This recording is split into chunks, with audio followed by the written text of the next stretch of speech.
Hello મિત્રો, નમસ્કાર. હું છું નીલકંઠ પંડિત. ઓનલાઈન એજ્યુકેશનમાં આપનું હાર્દિક સ્વાગત છે. વિદ્યાર્થી મિત્રો, આજે આપણે ધોરણ 12 ની અંદર અર્થશાસ્ત્ર વિષય છે ભણવાના છીએ. વિદ્યાર્થી મિત્રો, ધોરણ 12 ની અંદર જો કહીએ તો અર્થશાસ્ત્ર વિષય જે એક લાઈવ સબ્જેક્ટ ગણી શકાય, કારણ કે આ વિષયની અંદર ઘણી બધી આર્થિક બાબતોનો સમાવેશ થાય છે. અર્થતંત્રની તમામ માહિતી તમને આ વિષયની અંદર ભણવા મળશે. સામાન્ય જો તમને વાત કરું તો આપણો ધોરણ 12 નો અભ્યાસક્રમ જે છે 11 ચેપ્ટરની અંદર વહેંચાયેલો છે, જેની અંદર અલગ અલગ ચેપ્ટરોમાં ખાસ તો ચેપ્ટર નંબર 1 અર્થશાસ્ત્રમાં આલેખ, ચેપ્ટર નંબર 2 આર્થિક વૃદ્ધિ અને વિકાસ, જેમાં વૃદ્ધિ અને વિકાસ કઈ રીતે થઈ છે, વૃદ્ધિ કોને કહેવાય, વિકાસ કોને કહેવાય, એના નિર્દેશકો કયા છે. ત્યારબાદ ચેપ્ટર નંબર 3 નાણું અને ફુગાવો, જેની અંદર નાણાંનો ઉદ્ભવ, વિકાસ, નાણાંના પ્રકારોની વાત છે, એના કાર્યની વાત છે, અને ફુગાવો અને એના કારણોની વાત છે. ત્યારબાદ ચેપ્ટર નંબર 4 બેન્કિંગ અને નાણાકીય નીતિ, જેની અંદર બેંકને લગતી ઘણી બધી માહિતીઓ જે આજ સુધી આપણને ખબર નથી, એવી પણ માહિતીઓ જે સામાન્ય વ્યક્તિને પણ ખબર નથી, જે અહીંયા આગળ તમને શીખવા મળશે. ત્યારબાદ ચેપ્ટર નંબર 5, 6 અને 7 જે ભારતના 3 મહત્વના પ્રશ્નો, એટલે કે ચેપ્ટર નંબર 5 ગરીબી, ચેપ્ટર નંબર 6 બેરોજગારી અને ચેપ્ટર નંબર 7 છે વસ્તી. તો એની અંદર એના પ્રકારો, એના કારણો, ઘટાડવાના ઉપાયો, વસ્તી નિયંત્રણ છે તો એના પગલાઓ. ત્યારબાદ ચેપ્ટર નંબર 8 કૃષિ ક્ષેત્ર, જેમાં કૃષિને લગતી તમામ માહિતીઓ આપી છે. ત્યારબાદ ચેપ્ટર નંબર 9 વિદેશ વ્યાપાર, જેની અંદર વિદેશ વ્યાપાર, એના સ્વરૂપ, કદ અને દિશા વિશે માહિતી આપી છે કે ભારતનો વિદેશ વ્યાપાર કેવો છે, કયા દેશો સાથે છે.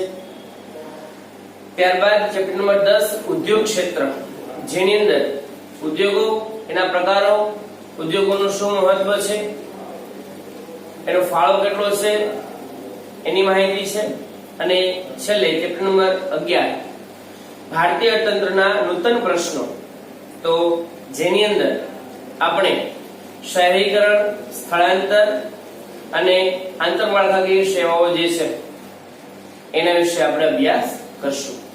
વિદ્યાર્થી મિત્રો, તો આ વાત થઈ આ સમગ્ર સિલેબસની.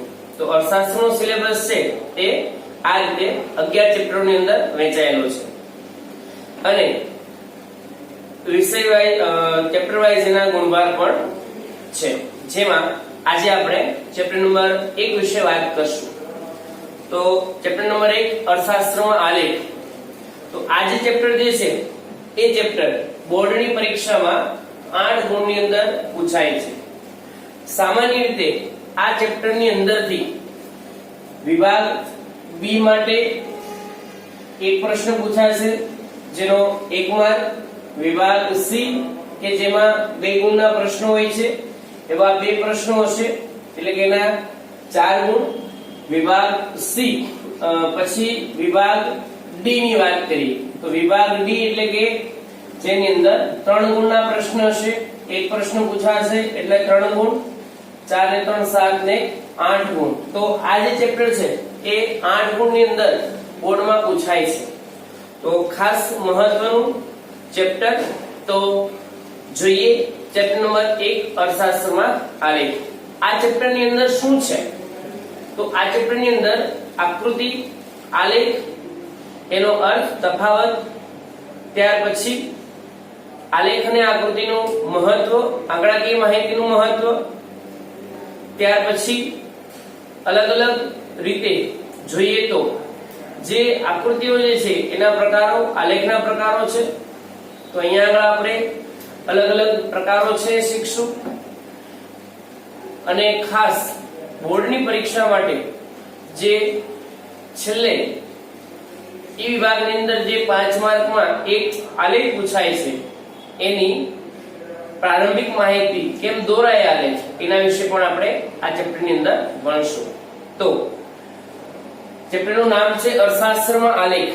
વિદ્યાર્થી મિત્રો, અહીંયા આગળ જે વાત કરી છે એની અંદર ખાસ તમને કહું તો અહીંયા આગળ બે બાબતો આપી છે. એમાં એક બાબત જે છે આકૃતિ જે છે આકૃતિ આપી છે અને બીજી એક બાબત આપી છે આલેખ. તો આ બે વિશે સમજતા પહેલા જો તમને વાત કરું તો ખાસ કરીને આપણને ખ્યાલ છે કે 11મા ધોરણમાં તમે ભણી ગયા કે બે પ્રકારની પ્રવૃત્તિ થાય, એક આર્થિક અને એક બિનઆર્થિક. તો પ્રવૃત્તિના પ્રકાર કેટલા? બે. તો તમને ખ્યાલ છે કે જે પ્રવૃત્તિ અર્થ ઉપાર્જનના કાર્યો બદલ કરવામાં આવે એને આર્થિક પ્રવૃત્તિ કહેવાય અને બીજી જે પ્રવૃત્તિ છે એને બિનઆર્થિક પ્રવૃત્તિ તરીકે ઓળખવામાં આવે. તો ખાસ કરીને આ આર્થિક જે પ્રવૃત્તિઓ છે એને આધારે આપણે તમામ નિર્ણયો છે લેતા હોઈએ છીએ.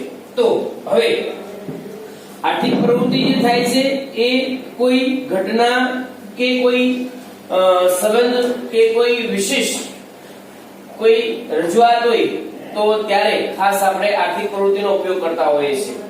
આર્થિક પ્રવૃત્તિમાં જે જે ઘટનાઓ બને છે, દાખલા તરીકે તમે જો તો ગરીબી તો ગરીબીના આંકડા, બેરોજગારી તો બેરોજગારીના આંકડા. તો દરેક બાબત જે છે એ તમામ બાબતની અંદર તમે જો તો શું હોય છે? તો એની અંદર માહિતી હોય છે. અને માહિતી કેવી હોય? તો કે ભાઈ માહિતી છે એ આંકડાકીય માહિતી હોય. હવે આંકડાકીય માહિતી છે, હવે એને આપણે સમજવી છે તો શું કરવું પડે? જો સમજવી હોય તો એનું સૌપ્રથમ આપણે વિશ્લેષણ કરવું પડે. શું કરવું પડે? વિશ્લેષણ કરવું પડે. અને આ વિશ્લેષણ કોણ કરે? આ જે વિશ્લેષણ છે એ નિષ્ણાતો, સંશોધકો, અલગ અલગ સંસ્થાઓ, અલગ અલગ બેંકો. તમે જો આંકડાકીય માહિતીનું વિશ્લેષણ આ બધી સંસ્થાઓ છે, બેંકો છે, સંશોધકો છે, નિષ્ણાતો છે કરતા હોય છે. પણ એ સામાન્ય વ્યક્તિ કે સમજી ન શકે. દાખલા તરીકે હું તમને એમ કહું કે તમે છાપું વાંચો છો, છાપાની અંદર ઘણી બધી કંપનીઓ પોતાના પ્રોફિટ એન્ડ લોસના આંકડાઓ આપે છે, માહિતી આપે છે. તો દરેક વ્યક્તિ સમજી શકશે નહીં. ક્રિકેટ મેચ જોવો છો, એમાં જે રન થાય છે એની એક આકૃતિ આપી છે. તમને ખ્યાલ હશે કે એની અંદર તમે જો તો આ રીતે માહિતી હશે. અહીંયા આગળ ઓવર, અહીંયા આગળ કેટલા રન થયા એ, તો એ પ્રમાણે એક આવી રીતે આકૃતિ છે દોરી હોય. તો આ આપણને ડાયરેક્ટ સમજાઈ જાય છે કે નથી સમજાતું? દાખલા તરીકે આ બે માહિતી આપી છે. આ જે છે ભારતના રન રેટની વાત છે અને આ જે છે શ્રીલંકાના રન રેટની વાત છે. તો કોની રન રેટ વધુ છે? તો તમે અહીંયા કહી શકશો કે ભાઈ ભારતની રન રેટ વધુ છે. તમને કેમ ખબર પડી? આકૃતિની મદદથી ખબર પડી. તો સામાન્ય જનતાને કોઈ પણ માહિતી, કોઈ પણ આંકડાકીય માહિતી એ વિશ્લેષણ કરી અને સામાન્ય જનતાને જ્યારે આપવામાં આવે છે જ્યારે સામાન્ય જનતાને આ વિશ્લેષણ કરીને જ્યારે માહિતી આપવામાં આવે છે ત્યારે એ કાં તો આકૃતિ સ્વરૂપે દર્શાવવામાં આવશે અથવા તો આલેખ સ્વરૂપે દર્શાવવામાં આવશે. કારણ કે સામાન્ય જે પ્રજા છે એ કોઈ આવી માહિતી સીધી સમજી શકતી નથી. હવે તમે વિચાર કરો કે એનો જે સ્કોર બોર્ડ હોય રન રેટના, એ ડાયરેક્ટ એનો ફોટો પાડીને મૂકી દે તો, આ રીતે ન બતાવે તો તમે જો આપણે સમજી શકશું નહીં.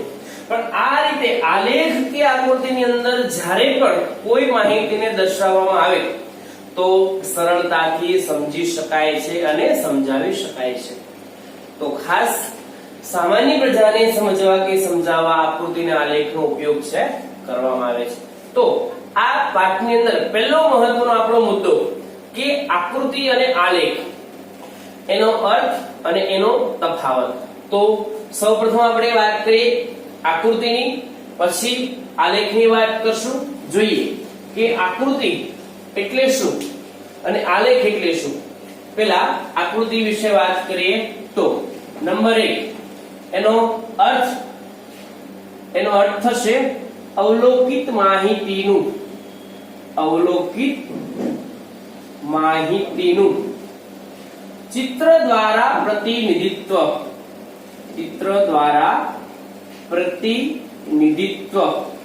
એટલે આકૃતિ.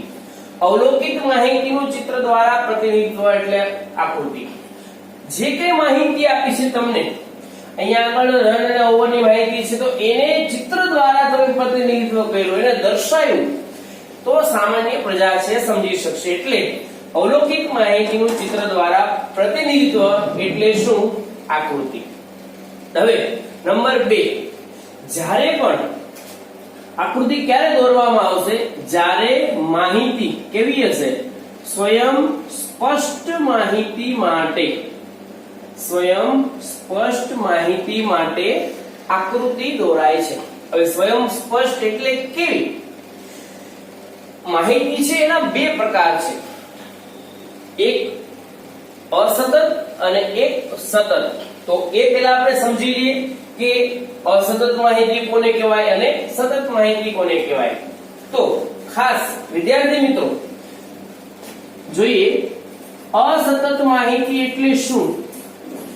અસતત માહિતી એટલે તમે ખાસ કરીને જુઓ તો તમને બે પ્રકાર આપ્યો હોય. દાખલા તરીકે કિંમત છે અને માંગ છે. કિંમત 1 2 3, માંગ 5 4 3. આવી જે માહિતી હોય એને કેવી કહેવાય? અસતત. અને સતત માહિતી એટલે શું? તો સતત માહિતીની વાત કરીએ તો એમાં કઈ રીતે હોય? દાખલા તરીકે આપણે કહીએ કે કુટુંબ અને કુટુંબની આવક. કુટુંબ તો કે ભાઈ 1 2 3, આવક 100 થી 200, 200 થી 300, પર ડે ની આવક કે 300 થી 400. જ્યારે આવી વર્ગીકૃત માહિતી હોય તો એ માહિતીને કેવી કહેવાય? સતત માહિતી કહેવાય. ખાસ યાદ રાખજો, જ્યારે માહિતી કેવી હોય? વર્ગીકૃત હોય તો એને કેવી કહેવાય? સતત માહિતી. અને અવર્ગીકૃત હોય, સીધી આપી દીધી હોય, સ્વયં સ્પષ્ટ માહિતી છે કે 1 રૂપિયો કિંમત છે ત્યારે માંગ 5 છે, તો એવી માહિતીને અસતત કહેવાય. તો આકૃતિ જ્યારે આપણે દોરવી છે ત્યારે કેવી માહિતી? સ્વયં સ્પષ્ટ માહિતી માટે આકૃતિ છે દોરવામાં આવશે. ત્યાર પછી જોઈએ તો આવૃત્તિ એટલે કે માહિતી. આવૃત્તિ કેવી હોય? અસતત હોય ત્યારે આકૃતિ દોરવામાં આવે છે. માહિતી કેવી હોય? અસતત હોય ત્યારે આકૃતિ દોરાય. એટલે કે અસતત એટલે આ, બરાબર? એટલે કે જે સ્પષ્ટ છે એવી માહિતી હોય ત્યારે આકૃતિ દોરાય. પછી નંબર 4, આકૃતિ દોરવા માટે સ્કેલમાં લેવામાં આવે છે. પણ સ્કેલમાં સ્પષ્ટ હોવા જરૂરી નથી, ચાલે. એમાં સ્પષ્ટ સ્કેલમાં હોવા જરૂરી નથી, પણ સ્કેલમાં લેવાય છે. ત્યાર પછી આ આકૃતિ જે છે એનો ઉપયોગ કોણ કરશે? તો આકૃતિનો ઉપયોગ જે છે એ કોણ કરશે? તો કે વિજ્ઞાપન કંપનીઓ. શું કામ? જાહેરાત કરવા માટે વિજ્ઞાપન કંપનીઓ છે આકૃતિનો ઉપયોગ કરે છે. તમે જો કે તમને એક આવી આકૃતિ આપી છે, હું અહીંયા એક આકૃતિ દોરું છું કે અહીંયા આગળ તમે જોઈ શકો છો એક સિગરેટ છે અને એમાંથી ધુમાડો નીકળે છે, અને અહીંયા આગળ આપ્યું છે એ શું છે? સીડી છે. તો તમે આની ઉપરથી શું શીખો તો કે બીડી પીવો અથવા તો સિગરેટ પીવો તો શું મળે? નરકની સીડી. જો આ શું છે? આ આકૃતિ છે. વિજ્ઞાપન કંપનીઓ આકર્ષણ ઊભું કરવા આકૃતિ દોરે છે. આ તો આપણે વાત કરી. હવે આ જ રીતે સામાજિક સંસ્થાઓ આનો ઉપયોગ કરે છે. એટલે કે બીજું કોણ ઉપયોગ કરશે? સામાજિક સંસ્થાઓ સમાજમાં જાગૃતતા ફેલાવવા માટે, સમાજમાં આવી આકૃતિ દર્શાવી અને જાગૃતતા ફેલાવવા કે તમે જો બીડી કે સિગરેટ પીશો તો નરકની સીડી મળશે. આપણે કહીએ છીએ કે બીડી નરકની સીડી.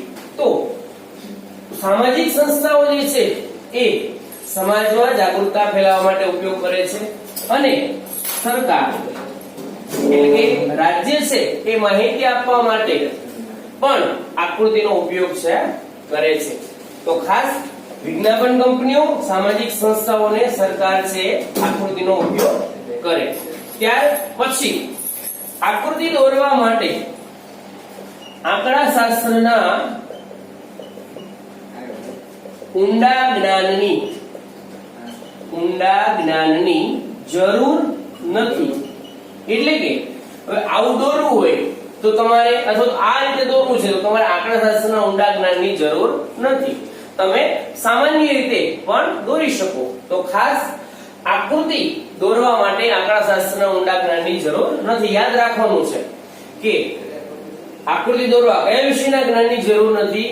આંકડાશાસ્ત્ર વિષયના. તો આપણે વાત કરી આકૃતિની. હવે પછી આપણે વાત કરીએ છીએ એ છે આલેખની વાત કરવાની છે. તો હવે આપણે જોઈએ આલેખ. હવે આલેખનો અર્થ, હવે આમ જોઈએ તો બંનેનો અર્થ સેમ છે. અવલોકિત માહિતીનું ચિત્ર દ્વારા પ્રતિનિધિત્વ એટલે આકૃતિ અને અવલોકિત માહિતીનું ચિત્ર દ્વારા પ્રતિનિધિત્વ એટલે આલેખ. જોઈએ અર્થ. અવલોકિત માહિતીનું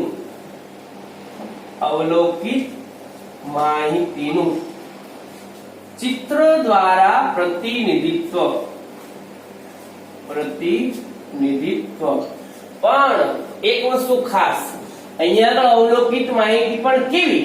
અહીંયા આગળ અવલોકિત સ્પષ્ટ માહિતી એટલે કે જે સ્વયં સ્પષ્ટ હોય, અને અહીંયા આગળ અવલોકિત માહિતી પણ કેવી? અસ્પષ્ટ માહિતી. એટલે આને આપણે એમ પણ લખી શકીએ કે અવલોકિત અસ્પષ્ટ માહિતીનું ચિત્ર દ્વારા પ્રતિનિધિત્વ. અને આને અલગ પાડવું હોય તો અવલોકિત સ્પષ્ટ માહિતીનું ચિત્ર દ્વારા પ્રતિનિધિત્વ.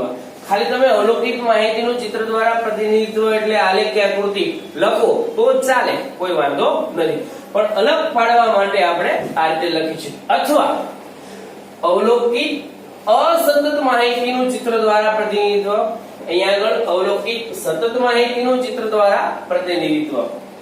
તો અવલોકિત માહિતીનું ચિત્ર દ્વારા પ્રતિનિધિત્વ એટલે આલેખ. નંબર 2, અહીંયા આગળ સ્વયં સ્પષ્ટ માહિતી માટે છે. તો અહીંયા આગળ જે માહિતી સ્વયં સ્પષ્ટ નથી એટલે કે અસ્પષ્ટ માહિતી માટે શું દોરાય છે? આલેખ દોરાય છે. જે માહિતી અસ્પષ્ટ છે, સ્વયં સ્પષ્ટ નથી એના માટે.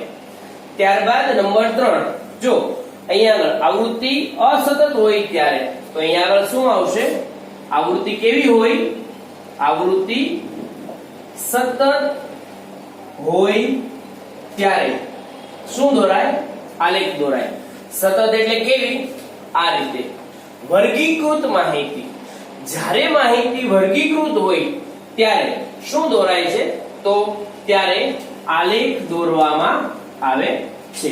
અને જ્યારે માહિતી અવર્ગીકૃત હોય ત્યારે આકૃતિ દોરાય છે. પછી વાત કરી નંબર 4. અહીંયા આગળ જોયું આપણે સ્કેલ માપ લેવામાં આવે છે, પણ અહીંયા આગળ ખાસ ચોક્કસ સ્કેલ માપ લેવા જરૂરી છે. એટલે કે ચોક્કસ સ્કેલ માપ લેવામાં આવે છે. અહીંયા આગળ આપણે જોયું સ્કેલ માપ જરૂરી છે, પણ ચોક્કસ સ્કેલ માપ ન હોય તો ચાલે. અહીંયા આગળ ચોક્કસ સ્કેલ માપ લેવામાં આવે છે. ત્યાર પછી નંબર 5, ઉપયોગ કોણ કરશે? આલેખનો. તો જોઈએ આલેખનો ઉપયોગ જે છે એ સંશોધકો કરશે, નિષ્ણાતો કરશે, સંશોધકો પછી નિષ્ણાતો છે એ કરશે, અને આલેખ જે છે એ ઉચ્ચ અભ્યાસમાં પણ આલેખનો ઉપયોગ છે થાય છે. જો તમે ઉચ્ચ અભ્યાસની અંદર જ્યારે તમે કોલેજ કે માસ્ટર ડિગ્રી કરશો ત્યારે અર્થશાસ્ત્રની અંદર ખાસ આલેખ છે એ ઉચ્ચ લાયકાત માટે, ઉચ્ચ અભ્યાસ માટે, ઉચ્ચ ડિગ્રી માટે આલેખ છે વધુ ઉપયોગી છે. તો આમ એના પાંચમા મુદ્દાની અંદર આપણે જોયું સંશોધકો, નિષ્ણાતો અને ઉચ્ચ અભ્યાસમાં એનો ઉપયોગ થશે. ત્યાર પછી નંબર 6 અહીંયા આગળ જોયું આંકડાશાસ્ત્રના ઊંડા જ્ઞાનની જરૂર નથી, પણ આલેખ દોરવા માટે તમે જો ચોક્કસ સ્કેલમાં તમારે લેવું છે તો તમે કઈ રીતે લઈ શકો? તમારી પાસે સ્પષ્ટ માહિતી હોય અથવા તો તમે એને સ્પષ્ટ બનાવો. કઈ રીતે બનાવશો અથવા તો કઈ રીતે દોરશો? અહીંયા આગળ વર્ગીકૃત માહિતી છે કે કુટુંબ એકની આવક કેટલી દૈનિક રોજની, તો કે 100 થી 200. એમાં 100 છે, 125 છે, 150 છે કે 200 છે, એ કેમ ખબર પડે? તો ખાસ આકૃતિની અંદર વાત કરીએ આપણે કે આંકડાશાસ્ત્રના ઊંડા જ્ઞાનની જરૂર નથી, પણ અહીંયા આગળ ખાસ આલેખમાં આંકડાશાસ્ત્રના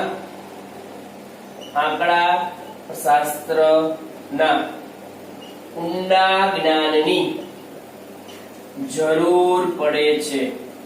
અહીંયા આગળ ખાસ આંકડાશાસ્ત્રના ઊંડા જ્ઞાનની જરૂર પડે.